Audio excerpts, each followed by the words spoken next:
everyone, welcome to my channel Learn with Muxina. আজি আমি discuss কৰিম এসএ সেকেন্ড ইয়াৰৰ বিশ্ব ৰাজনীতিৰ 5 নম্বৰ লেসন সমসাময়িক দক্ষিণ এছিয়া আৰু এই লেসনটোৰ কেইটামান গুৰুত্বপূৰ্ণ আমি 1 মাৰ্কৰ আৰু 2 মাৰ্কৰ কোৱেশ্চন ইয়াতে এড কৰিছো। তো প্ৰথমটো কোৱেশ্চন আমি চাও কি আছে ইয়াতে। নাম্বাৰ 1 সাফটাৰ সম্পূৰ্ণ ৰূপটো লিখা, মানে সাফটাৰ সম্পূৰ্ণ নামটো ইয়াতে লিখিব দিছে। তো সাফটাৰ সম্পূৰ্ণ নামটো হৈছে South Asian free trade agreement. এই কোৱেশ্চনটো বহুত ইম্পৰ্টেণ্ট হয়, এইবাৰত আহাৰ খুবেই চান্স আছে।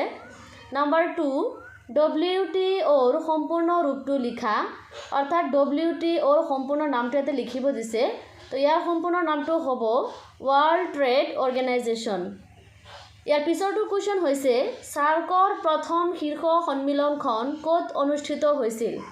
তো সাৰ্কৰ প্ৰথম সন্মিলনখন হৈছিলে ঢাকাত 1985 চনত। ইয়াৰ পিছৰ কোৱেশ্চন হৈছে সাৰ্কৰ সম্পূৰ্ণ ৰূপটো কি বা সাৰ্কৰ সম্পূৰ্ণ নামটো কি। তো সাৰ্কৰ সম্পূৰ্ণ নামটো হৈছে South Asian Association for Regional Cooperation. ইয়াৰ পিছৰ কোৱেশ্চন হৈছে ভাৰত আৰু পাকিস্তানৰ মাজৰ সংঘাতৰ দুটা দিশ উল্লেখ কৰা।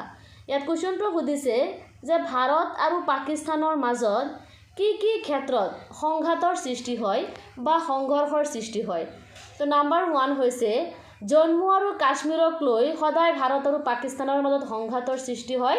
আৰু নাম্বাৰ 2 কৈছে সন্ত্ৰাসবাদী সমস্যাক লৈও ভাৰত আৰু পাকিস্তানৰ মাজত সংঘাতৰ সৃষ্টি হৈছিল। ইয়াৰ পিছৰ কোৱেশ্চন হৈছে ভাৰত আৰু বাংলাদেশৰ মাজৰ সহযোগিতাৰ দুটা ক্ষেত্ৰ উল্লেখ কৰা। মানে ইয়াতে কোৱেশ্চনটো সুধিছে যে ভাৰত আৰু বাংলাদেশৰ মাজত কি কি ক্ষেত্ৰত ভাল সম্পৰ্ক গঢ়ি উঠিছিল, সহযোগিতাৰ সৃষ্টি হৈছিল। তো নাম্বাৰ 1 হৈছে ব্যৱসায় বাণিজ্য। ব্যৱসায় বাণিজ্যৰ ক্ষেত্ৰতো ভাৰত আৰু বাংলাদেশৰ মাজত সহযোগিতাৰ সৃষ্টি হৈছিল বা ভাল সম্পৰ্ক গঢ়ি উঠিছিলে। আৰু নাম্বাৰ 2 হৈছে প্ৰাকৃতিক দুৰ্যোগ আৰু জল বিতৰণৰ ক্ষেত্ৰতো ভাৰত আৰু বাংলাদেশৰ মাজত সহযোগিতাৰ সৃষ্টি হৈছিল, ভাল সম্পৰ্ক গঢ়ি উঠিছিল। নেক্সট কুৱেশ্যনটো হৈছে বাংলাদেশ কিমান চনৰ পৰা কিমান চনলৈকে পাকিস্তানৰ অংশ হৈ আছিল। এই কুৱেশ্যনটো আহিছে চনত, দুবাৰ তিনিবাৰ আহিছে, কুৱেশ্যনটো বহুত ইম্পৰ্টেণ্ট হয়। তো ইয়াৰ আনসাৰটো হ'ব 1947 চনৰ পৰা 1971 চনলৈকে বাংলাদেশ পাকিস্তানৰ অংশ হৈ আছিল। ইয়াৰ পিছৰ কুৱেশ্যন হৈছে ভাৰত আৰু বাংলাদেশৰ মাজৰ সংঘাতৰ দুটা দিশ উল্লেখ কৰা। আমি ইয়াৰ আগতে এটা কুৱেশ্যন ডিছকাছ কৰিছিলোঁ ভাৰত আৰু বাংলাদেশৰ ক্ষেত্ৰত। সেই কুৱেশ্যনটো আছিলে ভাৰত আৰু বাংলাদেশৰ মাজৰ সহযোগিতা, আৰু ইয়াতে হৈছে ভাৰত আৰু বাংলাদেশৰ মাজত সংঘাত বা সংঘৰ্ষৰ বা কাজিয়াৰ কিয় সৃষ্টি হৈছিলে। তো নাম্বাৰ 1 হৈছে সীমা বিবাদ। সীমাক লৈ পেলাই সদায় ভাৰত আৰু কাজিয়াৰ মাজত বিবাদৰ সৃষ্টি হৈছিল, বাংলাদেশৰ মাজত বিবাদৰ সৃষ্টি হৈছিলে বা ভাৰত আৰু বাংলাদেশৰ মাজত কাজিয়াৰ সৃষ্টি হৈছিল।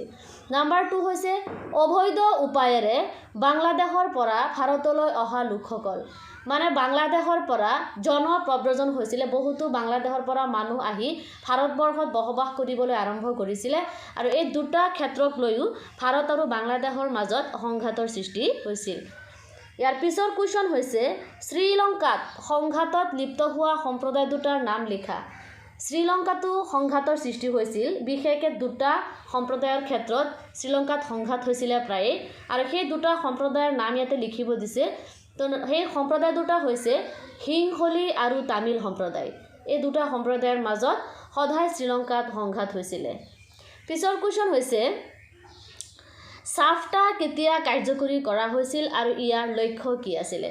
অলৰেডি আমি সাফটাৰ যিটো ফুল ফৰ্ম সেইটো ডিছকাছ কৰিছোঁ, south Asian free trade agreement আছিলে ইয়াৰ ফুল ফৰ্মটো। ইয়াত কুৱেশ্যন সুধিছে যে সাফটাৰ কেতিয়া কাৰ্যকৰী কৰা হৈছিল।